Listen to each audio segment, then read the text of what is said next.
Hello, in front of me I've got Realme Narzo 50i Prime. In this video I'll show you how to manage Google Pay app. In the beginning, let's enter Google Pay.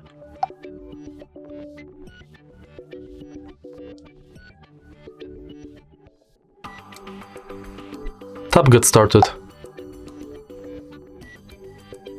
And as you can see, from the homepage of Google Pay, you can add payment method and different types of cards.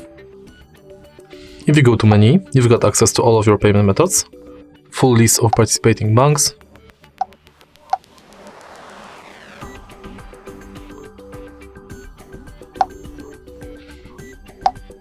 tutorial about how to pay,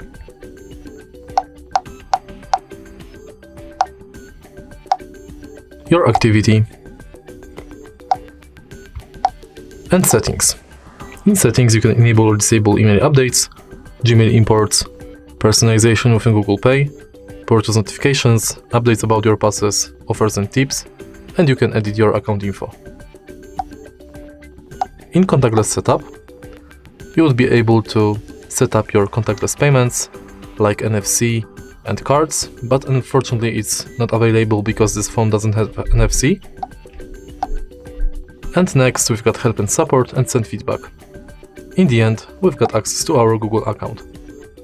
And that's it. If you find this video helpful, please leave like, comment and subscribe.